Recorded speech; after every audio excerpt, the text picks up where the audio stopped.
ओम श्री साई नाथाय नमः। बाबा की कृपा से हम आज अध्याय 24 तक पहुंचकर उसे प्रारंभ कर रहे हैं। ये बाबा की ही कृपा है कि उनके आशीर्वाद से हम सब यहां तक पहुंच पाए हैं। मधुर हास्य रस वर्षा जब बरसाते थे साईं, आनंदित उन भक्तों की देते कथा सुनाई। इस अध्याय में श्री बाबा का हास्य विनोद, चने की लीला, सुदामा की कथा, अन्ना चिंचणीकर और मौसीबाई की कथा एवं बाबा की भक्त पारायणता का श्रवण करेंगे। प्रारंभ। अगले अध्याय में अमुक अमुक विषयों का वर्णन होगा। ऐसा कहना एक प्रकार का अहंकार ही है। जब तक अहंकार गुरु चरणों में अर्पित न कर दिया जाए तब तक सत्य स्वरूप की प्राप्ति संभव नहीं। यदि हम निराभिमान हो जाएं तो सफलता प्राप्त होना निश्चित ही है। श्री साईं बाबा की भक्ति करने से ऐहिक तथा आध्यात्मिक दोनों पदार्थों की प्राप्ति होती है और हम अपने मूल प्रकृति में स्थिरता प्राप्त कर शांति और सुख के अधिकारी बन जाते हैं।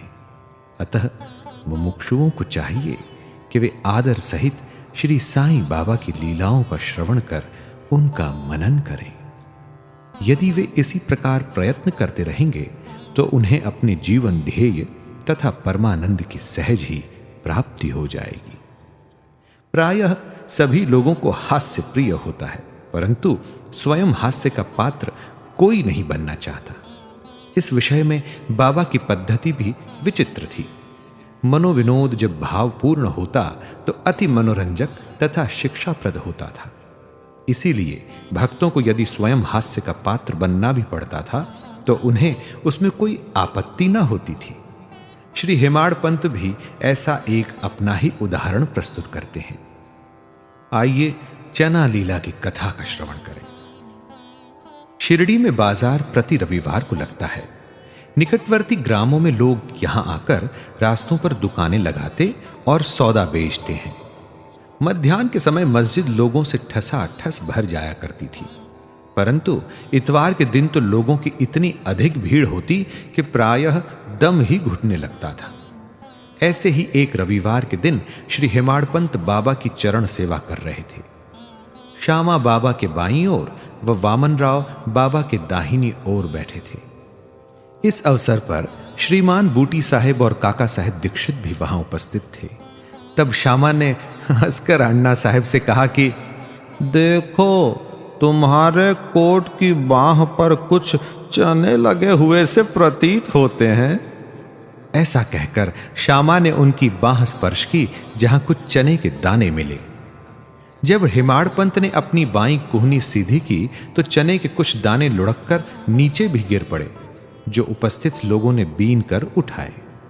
भक्तों को तो हास्य का विषय मिल गया और सभी आश्चर्यचकित होकर भांति भांति के अनुमान लगाने लगे, परंतु कोई भी ये न जान सका कि चने के दाने वहां आए कहां से और इतने समय तक उसमें कैसे फंसे रहे। इसका संतोषप्रद उत्तर किसी के पास न था, परंतु इस रहस्य का भेद जानने को हर कोई उत्सुक था। तब बाबा कहने लगे, इन महाशय अन्ना साहब को एकांत में खाने की बुरी आदत है। आज बाजार का दिन है और ये चने चबाते हुए ही यहां आए हैं। मैं तो इनकी आदतों से भली भांति परिचित हूं और ये चने मेरे कथन की सत्यता के प्रमाण है। इसमें आश्चर्य की बात ही क्या है। हेमाड़ पंत बोले, बाबा, मुझे कभी भी एकांत में खाने की आदत नहीं है, फिर इस प्रकार मुझ पर दोषारोपण क्यों करते हैं। अभी तक मैंने शिरडी के बाजार के दर्शन भी नहीं किए तथा आज के दिन तो मैं भूल कर भी बाजार नहीं गया। तब उनके खाने की बात तो बहुत दूर है। भोजन के समय जो मेरे निकट होते हैं उन्हें उनका उचित भाग दिए बिना मैं कभी भोजन तक ग्रहण नहीं करता।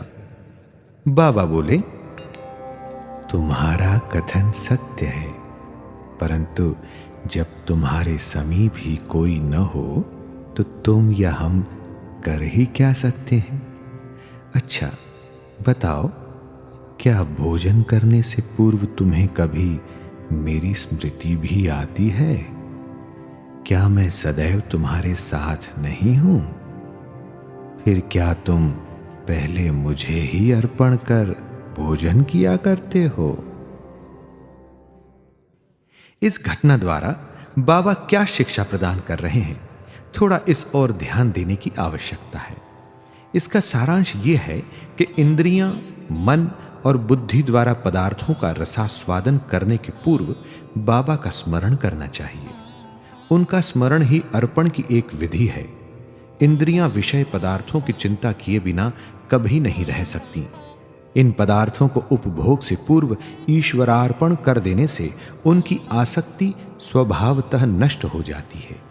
इसी प्रकार समस्त इच्छाएं, क्रोध और तृष्णा आदि कुप्रवृत्तियों को पहले ईश्वर अर्पण कर गुरु की ओर मोड़ देना चाहिए।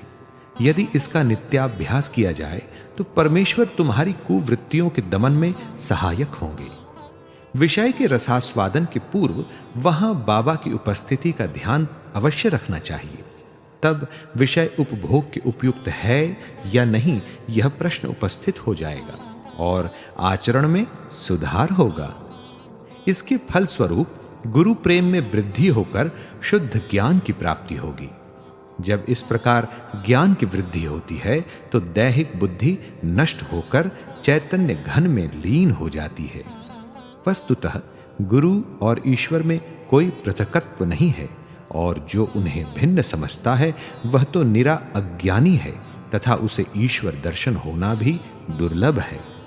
इसलिए समस्त भेदभाव को भूलकर गुरु और ईश्वर को अभिन्न समझना चाहिए। इस प्रकार गुरु सेवा करने से ईश्वर कृपा प्राप्त होना निश्चित ही है और तभी वे हमारा चित्त शुद्ध कर हमें आत्मानुभूति प्रदान करेंगे। सारांश ये है कि ईश्वर और गुरु को पहले अर्पण किए बिना हमें किसी भी इंद्रिय ग्राह्य विषय का रसास्वादन नहीं करना चाहिए। इस प्रकार अभ्यास करने से भक्ति में उत्तरोत्तर वृद्धि होगी। फिर भी साईं बाबा की मनोहर सगुण मूर्ति सदैव आंखों के सम्मुख रहेगी, जिससे भक्ति, वैराग्य और मोक्ष की प्राप्ति शीघ्र हो जाएगी। ध्यान प्रगाढ़ होने से क्षुधा और संसार के अस्तित्व की विस्मृति हो जाएगी और सांसारिक विषयों का आकर्षण स्वतः नष्ट होकर चित्त को सुख और शांति प्राप्त होगी। आइए अब सुदामा की कथा को श्रवण करते हैं। उपर्युक्त घटना का वर्णन करते करते हेमाड़ पंत को इसी प्रकार की सुदामा की कथा याद आई, जो ऊपर वर्णित नियमों की पुष्टि करती है। श्री कृष्ण अपने ज्येष्ठ भ्राता बलराम तथा अपने एक सहपाठी सुदामा के साथ संदीपनी ऋषि के आश्रम में रहकर विद्याध्ययन किया करते थे। एक बार कृष्ण और बलराम लकड़ियां लाने के लिए वन गए। संदीपनी ऋषि की पत्नी ने सुदामा को भी उसी कार्य के निमित्त वन भेजा तथा तीनों विद्यार्थियों के खाने को कुछ चने भी उन्होंने सुदामा के द्वारा भेजे। जब कृष्ण और सुदामा की भेंट हुई तो कृष्ण ने कहा, दादा मुझे थोड़ा जल दीजिए, प्यास अधिक लग रही है। सुदामा ने कहा, भूखे पेट जल पीना हानिकारक होता है, इसलिए पहले कुछ देर विश्राम कर लो। सुदामा ने चने के संबंध में न कोई चर्चा की और न कृष्ण को उनका भाग ही दिया। कृष्ण थके हुए तो थे ही, इसलिए सुदामा की गोद में अपना सिर रखते ही वे प्रगाढ़ निद्रा में निमग्न हो गए। तभी सुदामा ने अवसर पाकर चने चबाना प्रारंभ कर दिया। इसी बीच में अचानक कृष्ण पूछ बैठे, दादा तुम क्या खा रहे हो? ये कड़कड़ की ध्वनि कैसी हो रही है? सुदामा ने उत्तर दिया कि यहां खाने को है ही क्या, मैं तो शीत से कांप रहा हूं, इसलिए मेरे दांत कड़कड़ कड़कड़ कड़कड़ बज रहे हैं। देखो तो मैं अच्छी तरह से विष्णु सहस्त्र नाम भी उच्चारण नहीं कर पा रहा हूं। यह सुनकर अंतर्यामी कृष्ण ने कहा कि दादा मैंने अभी स्वप्न में देखा कि एक व्यक्ति दूसरे की वस्तुएं खा रहा है। जब उससे इस विषय में प्रश्न किया गया तो उसने उत्तर दिया कि मैं खाक अर्थात धूल खा रहा हूं। तब प्रश्नकर्ता ने कहा, ऐसा ही हो एवमस्तु। दादा, ये तो केवल स्वप्न था। मुझे तो ज्ञात है कि तुम मेरे बिना अन्न का दाना भी ग्रहण नहीं करते, परंतु श्रम के वशीभूत होकर मैंने तुमसे ऐसा प्रश्न किया था। यदि सुदामा किंचित मात्र भी कृष्ण की सर्वज्ञता से परिचित होते तो वे इस भांति आचरण कभी न करते। श्री कृष्ण के लंगोटिया मित्र होते हुए भी सुदामा को अपना शेष जीवन दरिद्रता में व्यतीत करना पड़ा, परंतु केवल एक ही मुट्ठी रूखे चावल जो उनकी स्त्री सुशीला ने अत्यंत परिश्रम से उपार्जित किए थे, भेंट करने पर श्री कृष्ण बहुत प्रसन्न हो गए और उन्हें उसके बदले में सुवर्ण नगरी प्रदान कर दी। जो दूसरों को दिए बिना एकांत में खाते हैं, उन्हें इस कथा को सदैव स्मरण रखना चाहिए। श्रुति भी इस मत का प्रतिपादन करती है कि प्रथम ईश्वर को ही अर्पण करें तथा उच्छिष्ट हो जाने के उपरांत ही उसे ग्रहण करें। यही शिक्षा बाबा ने हास्य के रूप में दी है। अब श्री हेमाड़ पंत एक दूसरी हास्यपूर्ण कथा का वर्णन करते हैं, जिसमें बाबा ने शांति स्थापन का कार्य किया है। दामोदर घनश्याम बाबरे उपनाम अण्णा चिंचणीकर बाबा के भक्त थे। वे सरल, सुदृढ़ और निर्भीक प्रकृति के व्यक्ति थे। वे निडरता पूर्वक स्पष्ट भाषण करते और व्यवहार में सदैव नगद नारायण से थे। यद्यपि व्यावहारिक दृष्टि से वे रूखे और असहिष्णु प्रतीत होते थे, परंतु अंतःकरण से कपटहीन और व्यवहार कुशल थे। इसी कारण बाबा उन्हें विशेष प्रेम करते थे।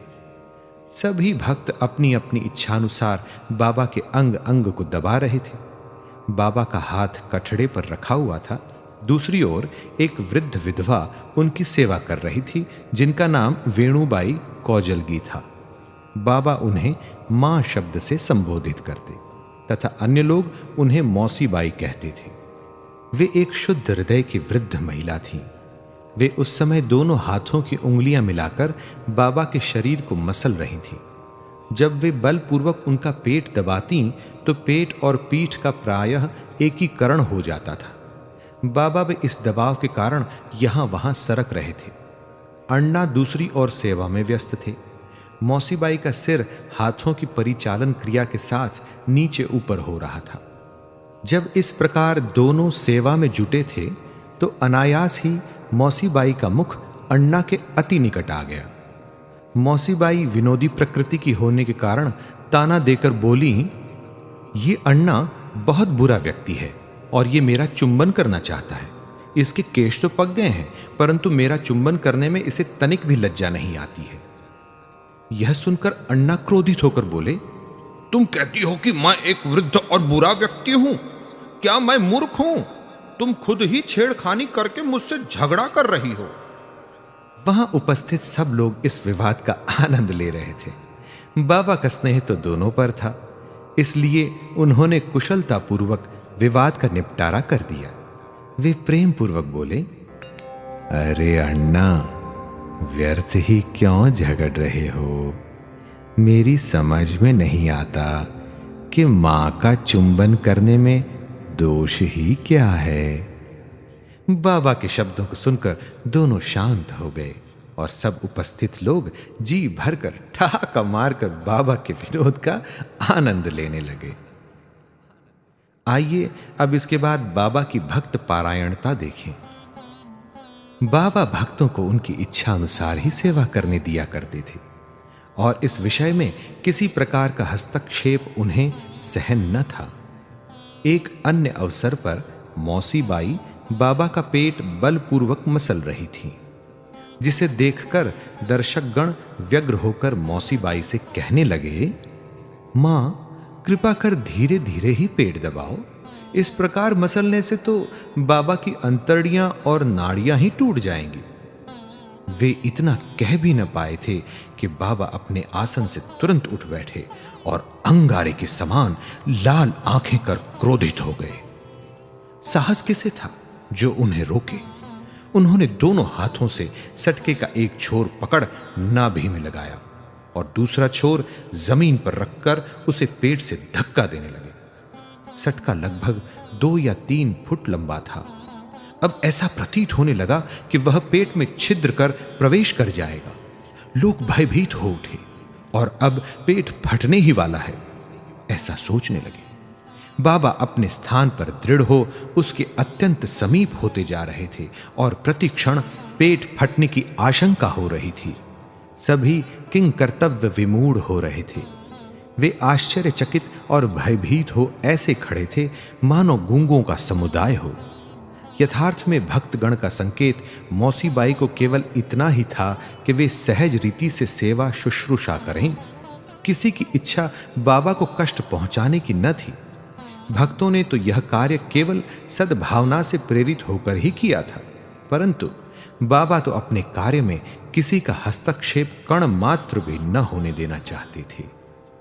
भक्तों को आश्चर्य हो रहा था कि शुभ भावना से प्रेरित कार्य दुर्गति में परिणत हो गया और वे केवल दर्शक बने रहने के अतिरिक्त कर ही क्या सकते थे।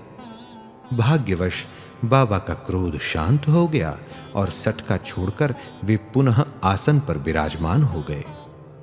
इस घटना से भक्तों ने शिक्षा ग्रहण की कि अब दूसरों के कार्य में कभी भी हस्तक्षेप नहीं करेंगे और सबको उनकी इच्छा अनुसार ही बाबा की सेवा करने देंगे।